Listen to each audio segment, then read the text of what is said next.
Sejam todos muito bem-vindos. No vídeo de hoje nós vamos falar sobre algo que está ganhando muito interesse dos antigos mobilistas, o compressor elétrico para o ar-condicionado automotivo.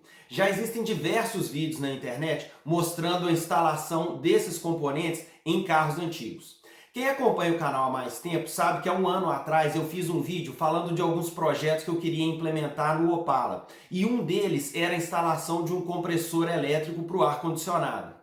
É claro que antes de instalar qualquer coisa no meu carro, eu procuro estudar bastante o tema. E eu estudei e o que eu encontrei é o que a gente vai falar agora nesse vídeo. Bom, vamos começar com algumas informações interessantes a respeito dos sistemas de ar-condicionado. Esses sistemas se tornaram comuns nos carros dos anos 50 nos Estados Unidos. Esses carros eles eram grandes, eles tinham uma área envidraçada muito grande, o isolamento térmico desses carros era muito ruim.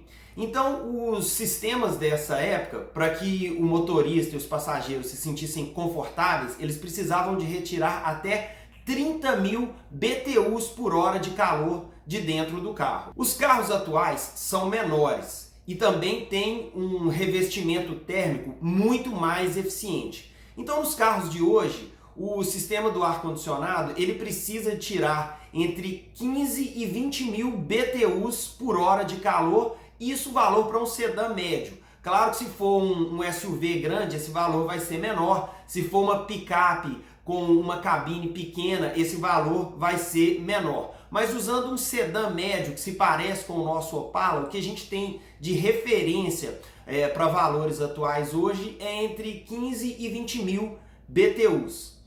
Eu consegui achar um fórum falando sobre o Honda Civic. Ele usa um sistema de ar-condicionado cuja capacidade é de apenas 12.000 BTUs por hora. Ainda falando do novo Honda Civic, o que eu encontrei é que para manter a temperatura do carro gelada, o sistema precisa de retirar apenas 5.000 BTUs por hora de calor do carro. Então aqui entra um conceito interessante. Se a Honda fizesse um sistema de apenas 6.000 BTUs, ele funcionaria? Funcionaria. Só que o tempo para resfriar o carro seria muito grande.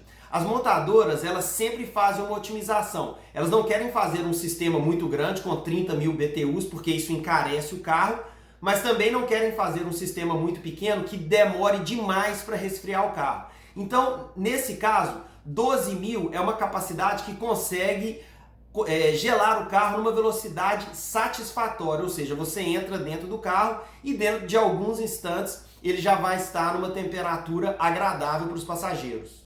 Bom, tendo então como referência 12.000 BTUs como capacidade do sistema e apenas 5.000 BTUs para manter o carro refrigerado, eu comecei a olhar informações a respeito da capacidade desses compressores elétricos. O que eu observei é que o compressor mais potente tem 960 watts e um COP de 2,6.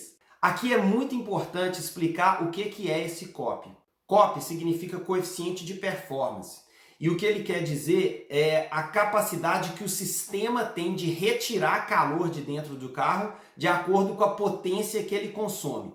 Ou seja, esse compressor tem uma potência de 960 watts, mas ele consegue tirar 2.500 watts de calor de dentro do automóvel. Convertendo, 2.500 watts são iguais a 8.525 BTUs por hora. Ou seja, é um valor bem inferior ao que o compressor mecânico consegue gerar.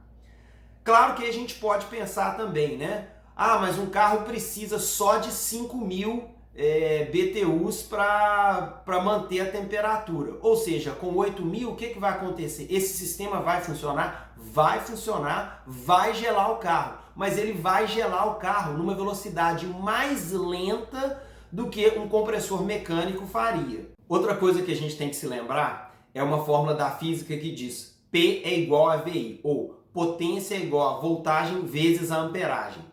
Se a gente tem uma potência de 960 watts e a tensão do carro em funcionamento são aproximadamente 14 volts, você vai precisar de 68 amperes para atingir essa potência.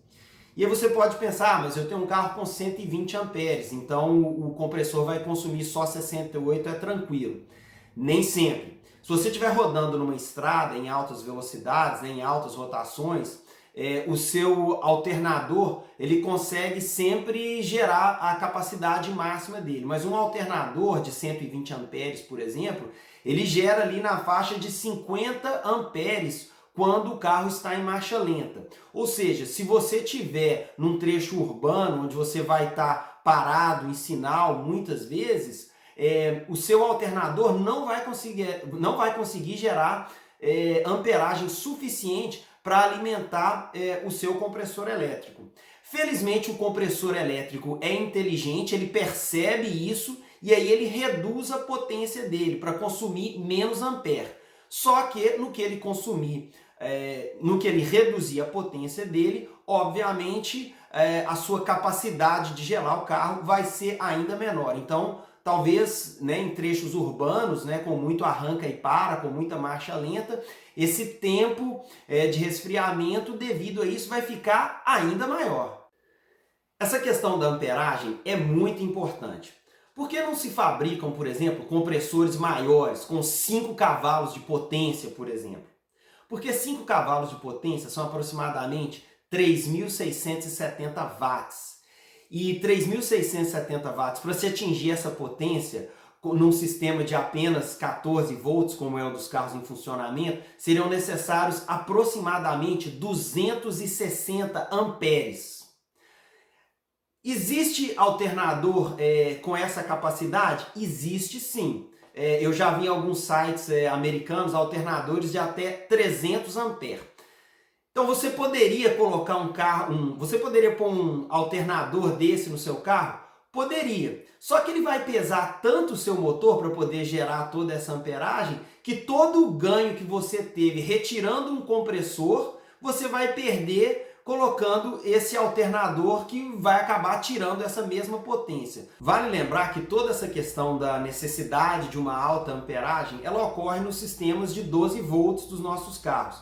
Para os carros elétricos e híbridos, que podem ter sistemas de até 300 volts, esse problema da amperagem desaparece. E por isso esses compressores são muito utilizados, né, em carros elétricos e híbridos. Em carros de motor a combustão, nenhuma montadora ainda colocou isso como item de linha. Todos os carros, né, a gasolina, meramente a gasolina, saem de fábrica com compressor de ar-condicionado mecânico. Minhas considerações finais sobre o compressor elétrico. Eu estava muito empolgado, eu queria colocar no Opala, mas uma vez que eu já tenho compressor mecânico e está funcionando e bem, eu não vou tirar ele para colocar um que é mais fraco. Então acho que se você tem já no seu carro o ar-condicionado, mantém. Se você não tem, compre um compressor mecânico que é mais barato.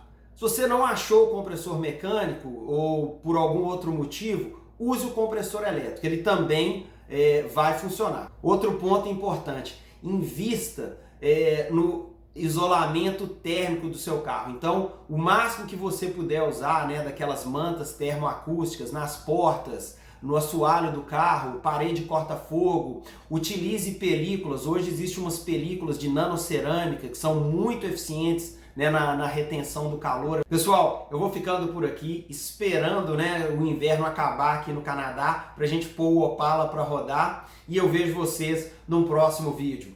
Até lá!